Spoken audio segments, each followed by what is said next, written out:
Hello students, welcome for the lecture today. In this lecture we are going to study about potential energy in an external field. Potential energy in an external field, there are three topics we have to study. Potential energy of a single charge, second topic potential energy of a system of two charges, दो charges के ऊपर यानी कि दो charges का जो potential energy होगा वो हमको स्टडी करना है. And potential energy of a dipole in an external field. ये तीन टॉपिक्स हमको स्टडी करने हैं. चलो हम पहला टॉपिक शुरू करते हैं. Potential energy of a single charge. बच्चों ये टॉपिक शुरू करने से पहले एक काम करते हैं, हम थोड़ा सा आगे का जो कंसेप्ट है उसको हम रिवाइज कर लेते हैं. आपको पता है पोटेंशियल एनर्जी क्या होता है? अच्छा, पोटेंशियल एनर्जी क्या होता है उसको स्टडी करने से पहले पोटेंशियल का मीनिंग समझ लेते हैं. What do you mean by potential? Definition याद करो. इलेक्ट्रिक पोटेंशियल या electrostatic potential.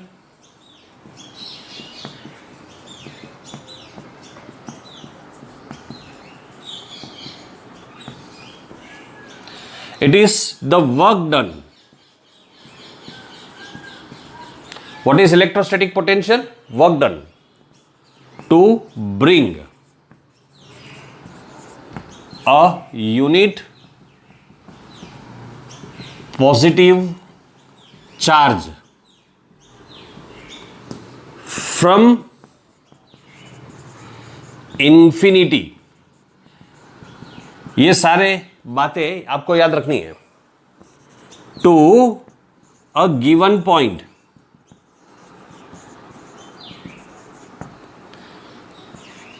In the field. और ये वर्क डन कैसा होता है बच्चों? Against the electric field. Remember this. What is electrostatic potential? It is the work done against the electric field to bring a unit positive charge from infinity to a given point in the field. ये electrostatic potential का definition है. अब इसको denote कैसे करते हैं? Denoted by V. देखो, work done on unit positive charge is V.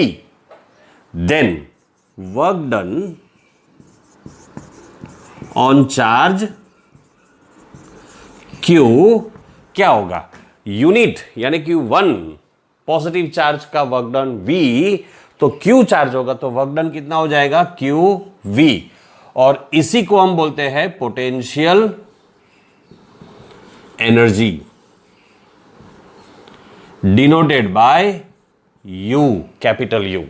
ये पोटेंशियल एनर्जी होता है. अब हमको ढूंढना है potential energy of a single charge. देखो बच्चों, दो अलग अलग बातें हैं. You should not be confused. एक होता है potential energy due to a single charge और दूसरा होता है potential energy of a single charge.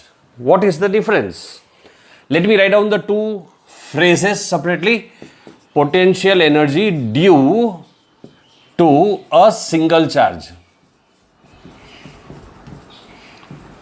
and potential energy of a single charge. क्या फर्क है दोनों में? देखो, ये potential energy due to a single charge, एक सिंगल चार्ज है हमारे पास. इस चार्ज की वजह से चारों तरफ इलेक्ट्रिक फील्ड प्रोड्यूस होता है. ये मैंने जो एरोस ड्रॉ किया है वो क्या इंडिकेट करता है? Electric field.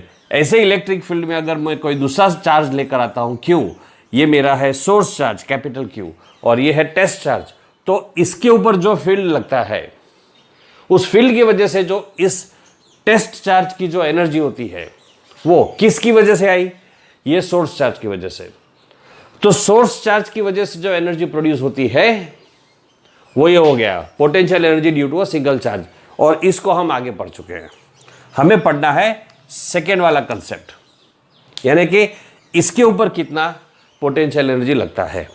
तो अब मुझे ये स्टडी करना है कि इस पर क्या पोटेंशियल एनर्जी लगता है टेस्ट चार्ज के ऊपर. तो इस पर जो एनर्जी लगती है वो फील्ड पर डिपेंड करती है और फील्ड किसी न किसी सोर्स की वजह से डिपेंड करता है. एक्सटर्नल सोर्स की वजह से। अब मान लो मेरे पास ये यूनिफॉर्म इलेक्ट्रिक फील्ड है जिसको हम डिनोट करते हैं ई। ये फील्ड किसी न किसी सोर्स चार्ज की वजह से प्रोड्यूस हुआ होगा। अब वो कौन सा सोर्स चार्ज हम नहीं जानते हैं, कोई ना कोई सोर्स चार्ज होगा। अब इस फील्ड में मुझे कोई चार्ज को लेकर आना है Q को। यहां एक बात का ध्यान रखना है बच्चों, अगर मैं ये चार्ज Q को फील्ड में लेकर आता हूं तो जो सोर्स होगा कहीं दूर होगा अपना सोर्स, हमको उससे कोई लेना देना नहीं है। हमको सिर्फ इतना याद रखना है कि ये जो हमारा चार्ज है स्मॉल q, उसकी वजह से इस फील्ड को कोई असर होना नहीं चाहिए। ये फील्ड किसकी वजह से आया? दूर कहीं रखा हुआ किसी सोर्स चार्ज की वजह से। फील्ड किसकी वजह से आया? सोर्स चार्ज की वजह से। तो सोर्स चार्ज कहां है, कौन सा है, उससे हमको कोई लेना देना नहीं है। कहीं भी होगा source charge, we are not bothered about it, we are interested only in this test charge Q। हमको यह समझना है, याद रखना है कि टेस्ट चार्ज Q की वजह से ये सोर्स चार्ज को या इस इलेक्ट्रिक फील्ड को कोई फर्क नहीं पड़ना चाहिए। तो उसके लिए नेसेसरी कंडीशंस क्या है? तो पहली कंडीशन यह है कि सोर्स चार्ज फिक्स्ड होना चाहिए, या तो फिर दूसरी कंडीशन यह है कि ये सोर्स चार्ज इतना कम, इतना छोटा होना चाहिए कि उसका कोई इफेक्ट इस इलेक्ट्रिक फील्ड पर नहीं होगा। ये सारी बातें हम पहले पढ़ चुके हैं, तो ज़्यादा टेंशन लेने वाली बात नहीं है। एक बार आगे के वीडियोस देख लेना तो आपको क्लियर हो जाएगा। आगे बढ़ते हैं। अब हमारा डेफिनेशन क्या था? Work done to bring a unit positive charge from infinity to a given point. मान लो इस इलेक्ट्रिक फील्ड के अंदर हमारे पास एक पॉइंट है P और यहां पर कहीं इंफिनिटी है और यहां पर हमारा एक छोटा सा चार्ज है Q। मैं इस चार्ज Q को ये पॉइंट P पर लाना चाहता हूं। मान लो ये पॉइंट P का यहां पर हमने चार्ज को ले आया। ये P का कोई ओरिजिन के रिस्पेक्ट में, ये हमारा ओरिजिन है, इसकी रिस्पेक्ट में पोजीशन वेक्टर है R। Position vector is R. So I can say, I would write like this: position vector of P with respect to origin is equal to R. तो infinity से अभी मैं Q लिखने के बजाय पहले एक काम कर देता हूं, ये यूनिट पॉजिटिव चार्ज लेता हूं, यूनिट पॉजिटिव चार्ज। तो इस यूनिट पॉजिटिव चार्ज को इंफिनिटी से ये पॉइंट P तक लाने में जो वर्क डन हुआ वो वर्क को हम क्या बोलेंगे? पोटेंशियल। और वो कितना है? V। तो पोटेंशियल एनर्जी कितना हो गया? सिंपल है,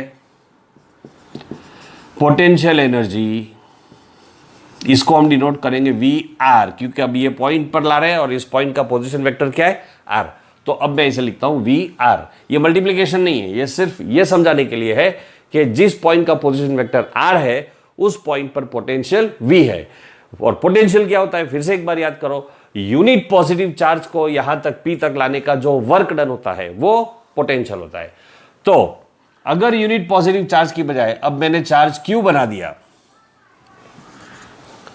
तो कितना वर्क डन होगा? और उसी वर्क डन को हम बोलते हैं पोटेंशियल एनर्जी, और इसका फॉर्मूला हो जाएगा Q into VR। Simple, this is the potential energy of a single charge.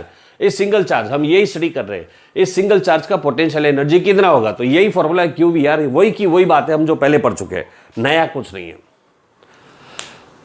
नया जो आपको समझना है वो अब देखो ऐसे समझ सकते हैं हम। बच्चों मुझे एक बात बताओ, इलेक्ट्रिक फील्ड का डायरेक्शन कैसा होता है? याद है आपको? चैप्टर नंबर 1 में हमने पढ़ा था, इलेक्ट्रिक फील्ड का डायरेक्शन हमेशा पॉजिटिव टू नेगेटिव होता है। ये हम फर्स्ट चैप्टर में पढ़ चुके हैं, पॉजिटिव टू नेगेटिव। अगर मैं किसी इलेक्ट्रॉन को, दिस इज एन इलेक्ट्रॉन, किसी इलेक्ट्रॉन को इलेक्ट्रिक फील्ड में रखता हूं तो वो इलेक्ट्रॉन ट्रैवल करने की शुरुआत कर देगा। कौन सी डायरेक्शन में वो ट्रैवल करेगा? वो फील्ड की डायरेक्शन में ट्रैवल करेगा।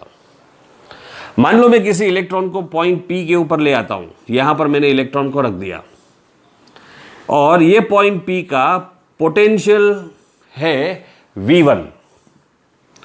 अब मैंने इस फील्ड में पॉइंट P के ऊपर ये इलेक्ट्रॉन को रखा है, तो ये इलेक्ट्रॉन के ऊपर फोर्स लगेगा, इलेक्ट्रिकल फोर्स, और वो फील्ड की डायरेक्शन में ट्रैवल करेगा और ये पॉइंट Q तक आ जाएगा। Q पर पोटेंशियल डिफरेंस है V2, तो पोटेंशियल है V2, तो पोटेंशियल डिफरेंस कितना हो जाएगा? Potential difference denoted by delta V is equal to V2 minus V1। और एक बात बताओ मुझे, ये इलेक्ट्रॉन P से ट्रैवल करके Q तक आया है और उस पर फोर्स लग रहा है। अब आप मुझे एक बात बताओ, फोर्स का फॉर्मूला क्या है? Mass into acceleration. और जब भी फोर्स लगता है तो किसी भी बॉडी के ऊपर फोर्स लगाने से एक्सेलरेशन प्रोड्यूस होता है, तो इस इलेक्ट्रॉन के ऊपर एक्सेलरेशन प्रोड्यूस होगा। यानी मैं ऐसे कहूंगा कि electron is accelerated, electron is accelerated.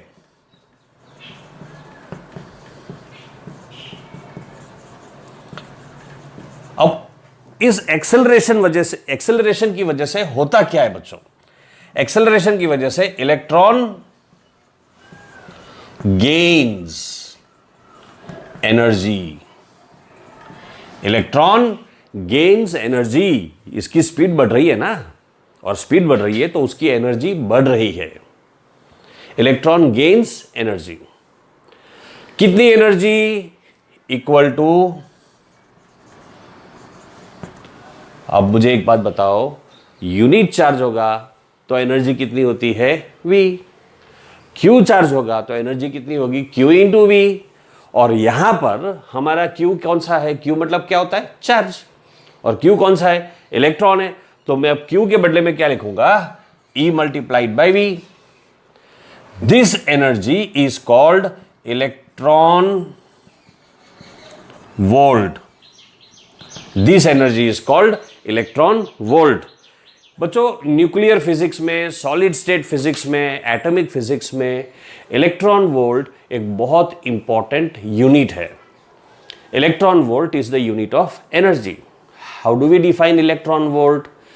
1 electron volt is the potential energy gained by the electron when it travels from point P to point Q and it develops a potential difference of delta V. So it is better to write E delta V.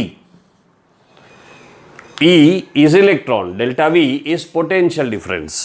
So when a potential difference of delta V is produced in an electron, then we get 1 electron volt of energy. 1 electron volt is a very very small unit. अगर ये delta V की value 1 हो जाती है, delta V is equal to 1। Unit क्या होता है बच्चों पोटेंशियल का? याद रखो, पोटेंशियल का यूनिट होता है वोल्ट। पोटेंशियल का यूनिट होता है वोल्ट। तो अगर delta V is equal to 1 volt, यानी कि P से Q पर आने में 1 वोल्ट जितना वर्क डन हुआ है, तो 1 इलेक्ट्रॉन वोल्ट कितना हो जाएगा? 1 electron volt is equal to E delta V, but what is the value of E? 1.6 into 10 raised to minus 19 coulombs. And what is the value of delta V? 1 volt. तो 1.6 into 10 raised to minus 19 multiplied by 1 कितना हो जाएगा? 1.6 into 10 raised to minus 19, और ये हो जाएगा joules. तो अब हमारे लिए ये कन्वर्शन का फॉर्मूला हो गया। 1 electron volt is 1.6 into 10 raised to minus 19 joules. Joules क्यों लिख रहा हूं? क्योंकि ये वर्क डन है ना बच्चों। तो ये हो गया 1 इलेक्ट्रॉन वोल्ट। और अगर 1 इलेक्ट्रॉन वोल्ट इतना होता है 1.6 into 10 raised to minus 19, तो आपके पास और बड़ी बड़ी वैल्यूज है। Mega electron volt, kilo electron volt, giga electron volt, tera electron volt, and so on. Let us see what values do we get. You have 1 electron volt is equal to 1.6 into 10 raised to minus 19 joules. So 1 kilo electron volt will be how much? K must be capital. 1.6 into 10 raised to minus 19 multiplied by kilo है, इसलिए 10 raised to 3 करना पड़ेगा। That will be 1.6 into 10 raised to minus 16 joules. Then 1 mega electron volts, mega है तो आपको 10⁶ के साथ multiply करना पड़ेगा, into 10⁶ joules, that is 1.6 into 10⁻⁻13 joules हो जाएगा। 1 giga electron volt is 1.6 into 10⁻⁻19 multiplied by 10⁻⁹ joules, तो ये हो जाएगा 1.6 into 10⁻⁻10 joules. Then 1 tera electron volt is 1.6 into 10⁻⁻19 multiplied by 10⁻12. So your answer will be 1.6 into 10⁻⁻7 joules. Please copy this and then we will proceed with the next topic. Students, let us proceed with the second topic, potential energy of a system of two charges. बस दो charges का potential energy हमको ढूंढना है। दो से ज़्यादा charges भी हो सकते हैं, लेकिन वो हमारे करिकुलम में नहीं है, हमको इस समय डिस्कस नहीं करना है। मैं इसको शुरू करूँ उससे पहले एक और बात, थोड़ा सा बेसिक कंसेप्ट जो हम पहले पढ़ चुके हैं। मान लो बच्चों ये मेरे पास एक चार्ज है Q1। अब इस चार्ज की वजह से क्या होगा बच्चों, स्पेस में एक इलेक्ट्रिक फील्ड प्रोड्यूस होगा, है ना। Because of charge Q we have electric field produced in the space. Now, supposing this electric field I have another charge Q2. तो Q1 की वजह से Q2 का पोटेंशियल एनर्जी क्या होगा, तो हमने पढ़ा था। अच्छा, ये जो डिस्टेंस है वो डिस्टेंस हम ऐसे लिखते हैं R12। तो Q1 की वजह से Q2 का पोटेंशियल एनर्जी हो जाएगा Q1 Q2 upon R12 into 1 upon, मैं फिर से प्रॉपरली लिख दूं मैं, potential energy denoted by U is equal to 1 upon 4 pi epsilon naught multiplied by Q1 Q2 upon R12. That is the formula. Remember this formula. ये हम पहले पढ़ चुके हैं, इसी चैप्टर में हमने पढ़ा है। इस फॉर्मूला का एप्लीकेशन हमारे प्रॉब्लम को सॉल्व करने में काम आएगा। चलो देखते हैं ये टॉपिक क्या है, डिस्कस करते हैं हम इसको। देखो बच्चों, इस बार हमको दो चार्जेस का पोटेंशियल एनर्जी ढूंढना है किसी एक्सटर्नल फील्ड में। ये हमारे पास एक एक्सटर्नल फील्ड है, यूनिफॉर्म एक्सटर्नल फील्ड है। यूनिफॉर्म होगा ऐसा जरूरी नहीं है, द फील्ड में vary from place to place, and if the field varies, vary means change, if the field varies then potential also will vary from place to place. So suppose we have this electric field. इस electric field में मैंने दो points लिए हैं P and Q, ये points है खाली, ठीक है। वहां पर मैंने कोई चार्ज अभी रखा नहीं है। एक पॉइंट है P, दूसरा पॉइंट है Q। P का पोटेंशियल, P का पोजीशन वेक्टर है R1, Q का पोजीशन वेक्टर है R2। अब मुझे इंफिनिटी से एक चार्ज Q1 को P तक लाना है। अब यहां पर बच्चों P का पोटेंशियल क्या होगा, V ऑफ R1 ऐसा लिखेंगे हम। Q का पोटेंशियल क्या होगा, V ऑफ R2। तो अगर मुझे चार्ज Q को P पर लाना है तो P के ऊपर पोटेंशियल एनर्जी कितनी हो जाएगी, potential energy is equal to Q V R1 ऐसे लिखेंगे हम, ठीक है। तो मैंने यहां पर चार्ज Q1 को ला दिया। जब मैं चार्ज Q1 को इस तरफ लाता हूं तो चार्ज Q1 के ऊपर सिर्फ एक ही फोर्स एक्ट करता है, ये E जो है इलेक्ट्रिक फील्ड, ये पूरा इलेक्ट्रिक फील्ड का फोर्स हमारे चार्ज Q पर एक्ट करता है। Q कैसा फोर्स है बच्चों, पॉजिटिव। कैसा चार्ज है, पॉजिटिव चार्ज है। पॉजिटिव चार्ज जो होता है वो इलेक्ट्रिक फील्ड की डायरेक्शन में ट्रैवल करता है। तो हमारा पॉजिटिव चार्ज ऐसे ट्रैवल करना चाहिए और मैं उसको ऑपोजिट डायरेक्शन में ऐसे खींच कर अंदर ले आता हूं। तो क्या होगा, पॉजिटिव चार्ज के ऊपर हमें फोर्स लगाना पड़ेगा, जिसकी वजह से उसमें पोटेंशियल एनर्जी स्टोर हो जाती है। तो आपको तो इतना याद रखना है कि मुझे पॉजिटिव चार्ज Q1 को इंफिनिटी से पॉइंट P पर लाना है, तो उसकी पोटेंशियल एनर्जी कितनी हो जाएगी, Q मल्टीप्लाइड बाय VR1। मैं Q1 लिखता हूं यहां पर, हमारा चार्ज कौन सा था, Q1 था। चलो अब Q1 की स्टोरी खत्म हो गई। मैं आपको फिर से एक बार सिर्फ इतना याद करवा दूं कि Q1 के ऊपर किसका फोर्स लग रहा है, सिर्फ इस इलेक्ट्रिक फील्ड का फोर्स लग रहा है।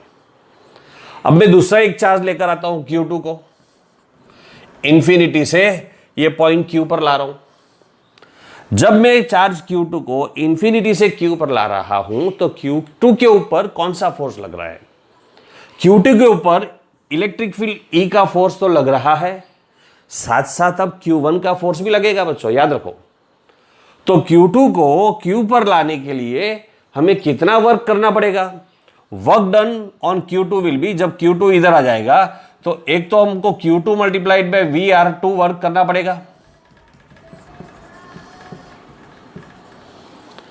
ये उसकी पोटेंशियल एनर्जी हो गई। और दूसरा हमको कौन सा वर्क करना पड़ेगा? Q1 Q2 1/4 pi epsilon naught Q1 Q2 upon R12, ये दोनों पॉइंट्स के बीच का डिस्टेंस है R12। तो टोटल पोटेंशियल एनर्जी क्या हो जाएगी? Q1 को यहां तक लाने का जो वर्क था वो उसकी पोटेंशियल एनर्जी है Q1 VR1 प्लस Q2 को यहां तक लाने का जो वर्क डन था वो था Q2 VR2 प्लस ये एडिशनल वर्क डन करना पड़ेगा क्योंकि Q2 के ऊपर इलेक्ट्रिक फील्ड का फोर्स तो लग ही रहा है, प्लस Q1 का भी फोर्स लग रहा है, इसलिए ये एडिशनल वर्क डन हो गया। तो हम वो भी इंक्लूड कर देंगे 1/4 pi epsilon naught Q1 Q2 by R12। This is the total potential energy of a system of two charges in an external electric field. अब अगर एग्जाम में क्वेश्चन आ गया कि दो की बजाय तीन चार्जेस हो गए तो क्या करेंगे? सिंपल है, instead of two if you have three charges it will be the same thing. Q1 की वजह से एक फर्स्ट पॉइंट पर लाने की वजह से जो पोटेंशियल एनर्जी हो जाएगी वो होगी Q1 VR1। सेकेंड चार्ज की पोटेंशियल एनर्जी हो जाएगी Q2 VR2। थर्ड चार्ज की पोटेंशियल एनर्जी हो जाएगी Q3 VR3। फिर Q1 और Q2 की वजह से जो पोटेंशियल एनर्जी मिलेगी वो ये मिलेगी, फिर Q2 Q3 लेना पड़ेगा, Q1 Q3, तीन पॉसिबिलिटीज आ जाएगी। थोड़ा सा कॉम्प्लिकेटेड हो जाएगा, टेक्स्ट बुक में नहीं है, इसलिए हम यहां पर ज्यादा डिस्कस नहीं करते हैं। That finishes the second part of this topic. Copy this, specially the formula important. Pause your video and copy the formula and I will proceed with third part of the topic. चलो students, third topic शुरू करते हैं, potential energy of a dipole in an external field. अब ये topic को शुरू करने से पहले कुछ छोटी छोटी बातें रिवाइज कर लेते हैं। सबसे पहले तो डाइपोल क्या होता है? आपको पता है dipole is a system of two equal and opposite charges, ये आपको याद रखना है, एक बात। दूसरी बात, डाइपोल का डाइपोल मोमेंट होता है। Dipole moment denoted by P, it is a vector quantity और इसका फॉर्मूला होता है Q multiplied by 2A। Q क्या है? चार्ज है, दो चार्जेस है, दोनों इक्वल है, इसलिए मैं अगर एक चार्ज को Q लेता हूं तो दूसरा चार्ज हो जाएगा -Q। हमको सिर्फ मैग्नीट्यूड चाहिए। 2A क्या है? दोनों चार्जेस के बीच का डिस्टेंस है। अगर एक पॉजिटिव चार्ज Q है, दूसरा नेगेटिव चार्ज Q है, -Q है, तो इन दोनों के बीच का जो डिस्टेंस है वो है 2A। तो Q मल्टीप्लाइड बाय 2A। मैं सिर्फ मैग्नीट्यूड लिख रहा हूं और इसका डायरेक्शन क्या होता है? नेगेटिव टू पॉजिटिव, ये आपको याद रखना है। तीसरी बात, थोड़ा सा मैथमेटिकल कंसेप्ट आपको पता होना चाहिए। हमने इंटीग्रेशंस में पढ़ा है, मैथमेटिकल टूल्स में, लेकिन फॉर्मूला बीच में आएगा उसका एप्लीकेशन, तो मैं एक बार फॉर्मूला यहां लिख देता हूं तो बीच में आपको कंफ्यूजन ना हो। साइन थीटा का इंटीग्रल होता है -cos थीटा। ये सारी बेसिक बातें हैं, आपको याद रखनी चाहिए, प्रॉब्लम को सॉल्व, ये कंसेप्ट को समझने में काम आने वाले हैं। और फाइनली एक और बात है, टॉर्क। डाइपोल के ऊपर जो टॉर्क एक्ट करता है किसी एक्सटर्नल फील्ड में, फर्स्ट चैप्टर में हमने पढ़ा था, इसका फॉर्मूला होता है tau is equal to P cross E। Torque tau is equal to P cross E। ये सारी छोटी छोटी बेसिक बातें थी जो मैंने टॉपिक को शुरू करने से पहले आपको समझा दी। चलो अब हम टॉपिक को समझते आगे बढ़ते हैं। स्टूडेंट, सपोज हमारे पास एक एक्सटर्नल इलेक्ट्रिक फील्ड है E। This is our external electric field E। In this external electric field E, we place a dipole, ये एक वर्टिकल लाइन है और मैंने डाइपोल को ऐसे रख दिया है। ये पॉजिटिव चार्ज है, ये नेगेटिव चार्ज है। This is plus q, this is minus q, and this is the horizontal. The dipole make some angle theta with the horizontal. Dipole का रेस्ट पोजीशन ऐसा होता है। अब मैं डाइपोल को ये पोजीशन में कंसिडर करता हूं। ये डाइपोल का इनिशियल पोजीशन है theta naught, suppose initial angle theta naught suppose मैं कंसीडर करता हूं। अब मैं डाइपोल के ऊपर फोर्स अप्लाई करता हूं, धीरे धीरे धीरे धीरे फोर्स अप्लाई करता हूं। देखो डाइपोल के ऊपर जो है ना, एक्चुअली कोई फोर्स, ये इलेक्ट्रिक फील्ड का फोर्स लगता नहीं है, ये हम फर्स्ट चैप्टर में पढ़ चुके हैं। चार्ज क्यू के ऊपर लगने वाला फोर्स ये डायरेक्शन में होता है, चार्ज नेगेटिव क्यू पर लगने वाला फोर्स ये डायरेक्शन में होता है। दोनों फोर्सेस इक्वल एंड ऑपोजिट होते हैं तो दोनों कैंसिल कर देते हैं। तो नेट फोर्स तो नहीं लगता, लेकिन टॉर्क लगता है। और टॉर्क से क्या होता है, हमारा डाइपोल ऐसे घूम जाएगा। तो सपोज मैं डाइपोल के ऊपर टॉर्क लगा रहा हूं और उसको इनिशियल पोजीशन थीटा नॉट से घुमाकर न्यू पोजीशन थीटा 1 पर ले आता हूं। So initial angle theta naught, final angle theta 1, और उसको रोटेट करने के लिए मुझे क्या अप्लाई करना पड़ा, टॉर्क अप्लाई करना पड़ा, फोर्स नहीं। तो वो जो टॉर्क था वो एक्सटर्नल टॉर्क था, external torque, and its formula will be P cross E. I can write its magnitude as PE sin theta. Magnitude will be PE sin theta, right? So what will be the work done? Then work done will be equal to integral of PE sin theta. Initial position of theta was theta naught, final position was theta 1 angle. So theta goes from theta naught to theta 1. So this will be equal to PE. What is the integral of sin theta? Minus cos theta. मैं minus sign को बाहर लिख देता हूं और bracket में cos theta. Limits theta naught to theta 1. अब मैं ये वैल्यू सब्सटीट्यूट कर दूंगा तो मुझे मिलेगा minus PE cos theta 1 minus cos theta not. अब यहां माइनस है, अगर मैं माइनस निकाल दूं तो ये इंटरचेंज हो जाएगा, PE cos theta naught minus cos theta 1, that is the answer. So this is the work done. Now students, if I consider theta naught is equal to pi by 2, then cos theta naught will be equal to 0 and I will have work done is equal to minus, ये तो 0 हो गया तो PE multiplied by minus cos theta 1, so minus PE cos theta 1 हो जाएगा। This is the potential energy. मैं यहां formula लिख देता हूं, potential energy on a torque on a dipole in an external electric field is U is equal to minus PE cos theta 1। This is the formula, याद रखो। In general में खाली theta लिख देता हूं। इनिशियल एंगल को हम पाई by 2 लेते हैं for the sake of convenience. अब प्रॉब्लम्स वो अलग अलग तरीके से दे सकते हैं। ऐसा प्रॉब्लम आ सकता है कि अगर मैंने 30 डिग्री से 60 डिग्रीज तक अगर किसी डाइपोल को रोटेट किया है तो कितना एनर्जी लगेगा, तो इनिशियल एंगल आप 30 डिग्रीज लोगे, फाइनल एंगल 60 डिग्रीज लोगे, बस वैसे आप प्रॉब्लम को सॉल्व करोगे। So that is all about potential energy in an external electric field. We complete that topic. In the next topic we will proceed with electrostatics of conductors. See you in the next lecture.